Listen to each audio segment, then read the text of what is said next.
to share with you what Gary sells on Amazon, how he did it, and step by step, every single cost he had to starting this Amazon business, including his product costs, his design costs, his shipping costs, as well as all his other costs and his final profit in his first year. But make sure you stay till the end of the video, because at the end of this video, Gary is going to share the 3 biggest mistakes he made, including one mistake that cost him over $20,000. And this is a very easy mistake to make. A lot of beginners make this mistake. And you're going to want to make sure you pay attention so that you don't make the same mistake. Gary, tell us, what do you sell and how did you start your business? My dad was in the pharmaceutical business, and he was always messing around with chemicals and trying to improve and make different products. And then one day I saw my dad and I was looking at him and his skin was amazingly clear. And I was like, what have you done? And he told me he's been working on this product and he thinks he's figured it out. So I decided to start a company called Sklear. And we started selling on Amazon because Amazon is the easiest place to sell products. And last year there was over $600 billion in sales on Amazon.com. And this year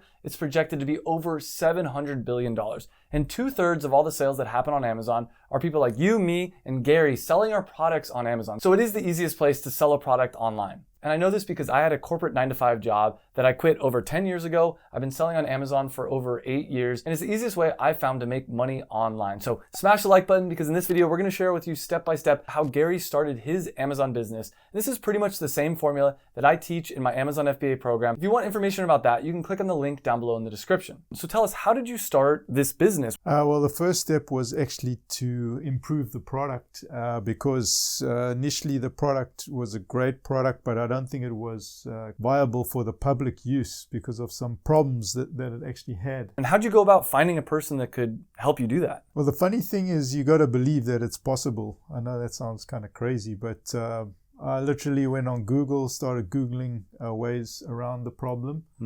And eventually I found a manufacturer that was able to create an ingredient the way that I wanted it to be created. And for you at home, most products that people sell on Amazon are a lot easier to develop. Gary picked a product that was a little bit more complicated, and that gives him an edge over the competition, but at the same time, it did require a lot more work up front. So now that you had your product, the next step for anyone starting an Amazon business is design. Creating the logo, creating the branding. How did you go about creating your name, your branding, and your logo? I wanted to have something that was simple and easy to use online. So I'd always try to look for 5-digit words if possible, or something that's easy to remember, because that's always your first impression that you're going to make. We also wanted to sell not only in America but internationally, so we felt it's important to have the trademark up front. Then we went to a designer, worked with a designer to come up with a brand that fit kind of what the product was supposed to do.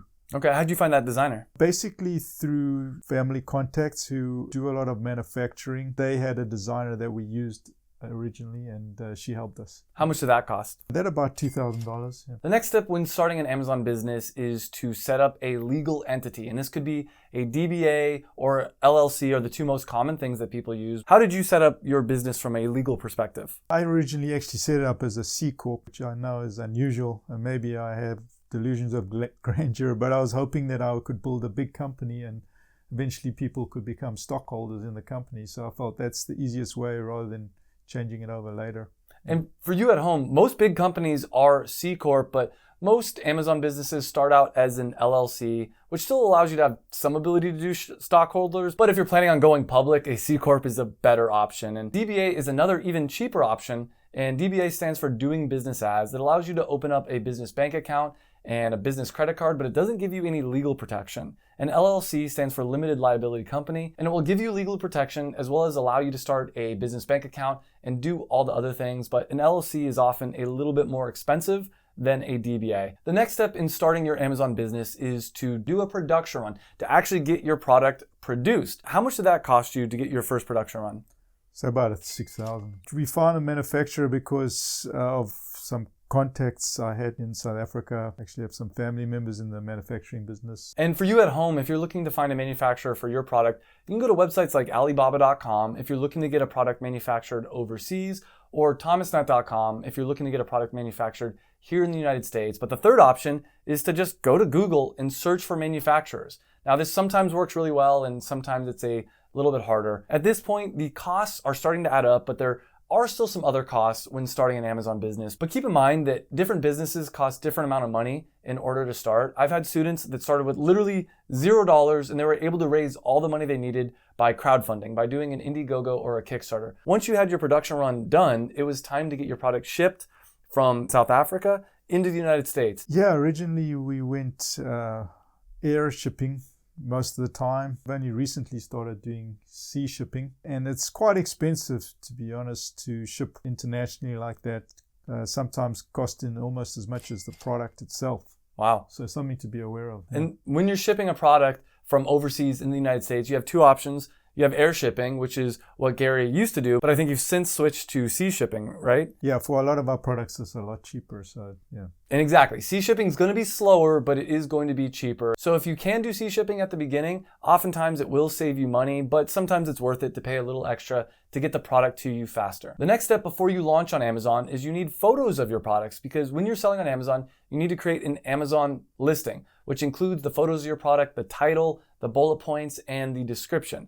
How did you go about getting the photos for your product, and how much did that cost you? To be honest, I did the photos myself, but I did decide to get a decent camera. So I spent I think $500. In terms of the wording, mainly myself. We did try use some social media people to come up with some wording. And the good thing about investing in that camera is now you can use that for marketing. You can use it over and over again. So even though it is an upfront cost, you were able to use that over time. Oh yeah, I use it all the time. Every time we have a new product. And there's just a couple other fees that you need to think about before selling on Amazon. The next one is a UPC code, and UPC stands for Universal Product Code.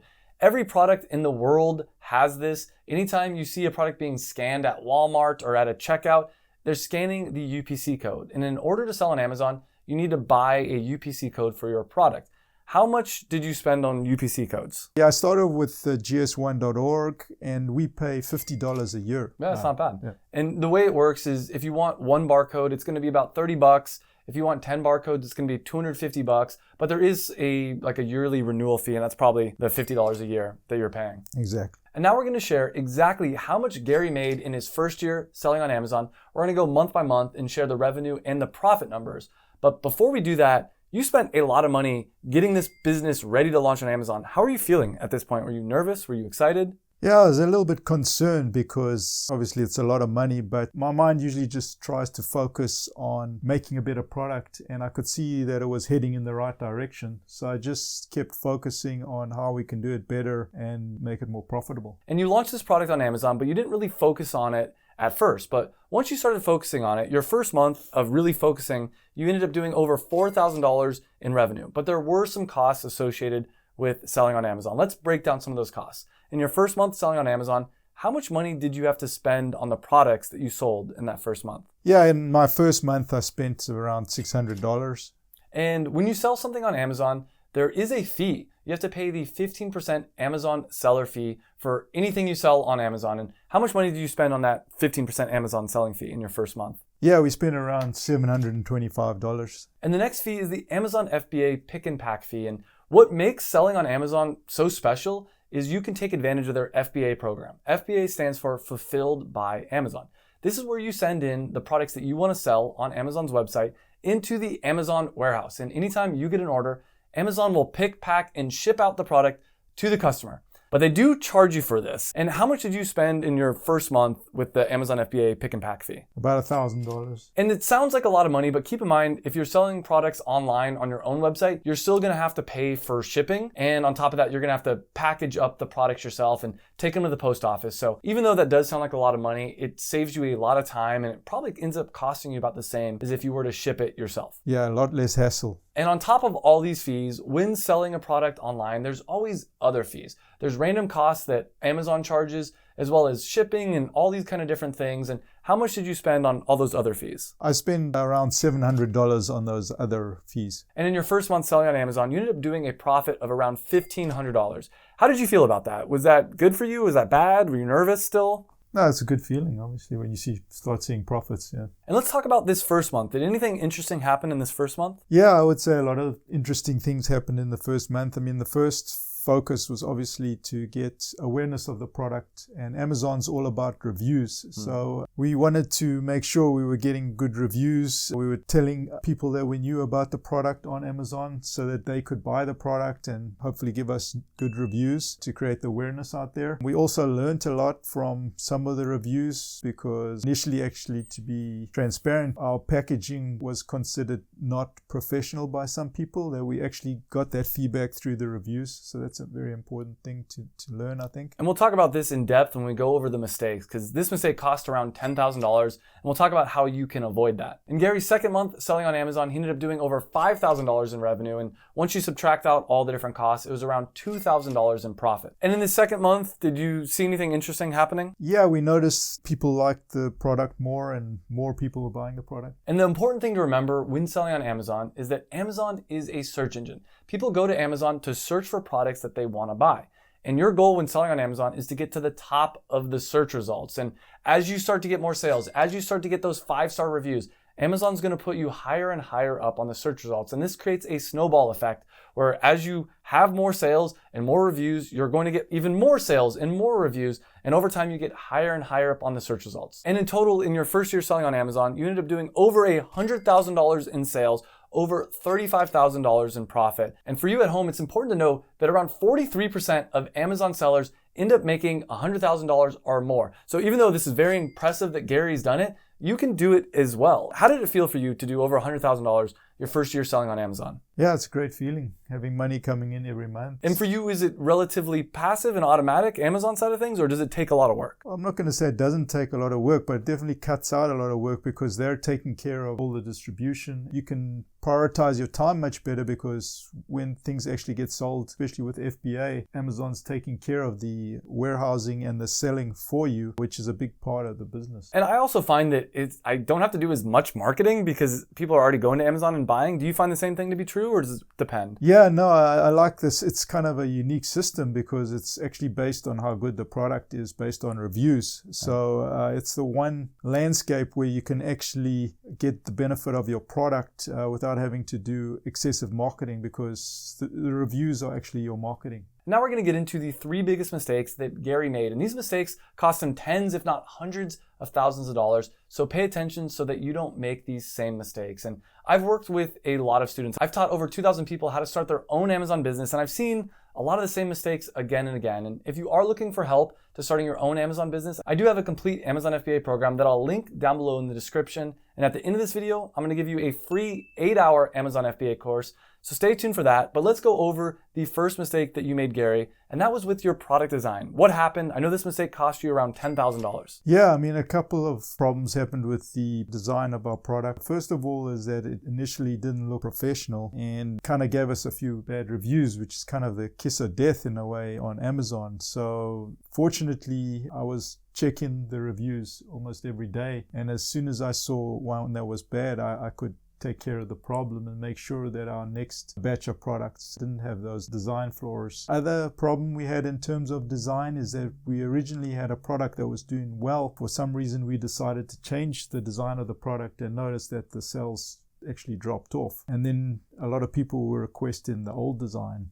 So that was another learning lesson for us as well. Yeah. Were you able to do anything about those negative reviews? Were you able to get them removed or? Yeah, that's one of the things I did is I actually would report them on Amazon, especially if they were not accurate. But mainly it was taking care of the problem to make sure that that kind of review couldn't happen again. The second mistake that Gary made cost him over $15,000. What was that mistake? And let's talk about how people at home can avoid it. Yeah, I mean, that's kind of interesting. That's actually a mistake of success, right? So we didn't expect to sell so much of the product. So we didn't plan properly in terms of inventory management. And what actually happened is during the holiday season, we actually got a huge number of sales, tried to rejuvenate the stores of our product, but it actually took too long and we ended up running out of product. And this is one of the most common mistakes I see is people either ordering way too much inventory or not enough inventory. It's hard to get that number exactly right. And I do have tools in my Amazon FBA program showing you how to figure out how much you should order. But this is a very common thing that people run into because they end up having more success than they thought they were going to. So you're not alone in this. And now I want to share the biggest mistake that Gary made. And this mistake cost him over $100,000, Most people end up making this mistake. You're probably making this mistake and you don't even know it. What was that mistake? Yeah, I think the mistake was waiting because the opportunity cost. We're on the fence for a while and could have sold some of our products at least a year earlier, which is a lot more revenue, obviously. Yeah, and you made $100,000 in your first year selling on Amazon. If you would have started a year earlier, that would have been an extra $100,000. And for you at home, every minute that you're waiting to start your online business, you're losing out on money. You don't think about it like that, but if you were to start your business today, that would mean an extra $100,000, $200,000, $300,000 in your pocket. Instead, what most people fall victim to is analysis paralysis. And don't be one of those people. I have a free 8-hour step-by-step Amazon FBA course for you. You can get just by clicking right here. It's a free YouTube video, so click on that video. I'll see you in the next video, and thanks for watching.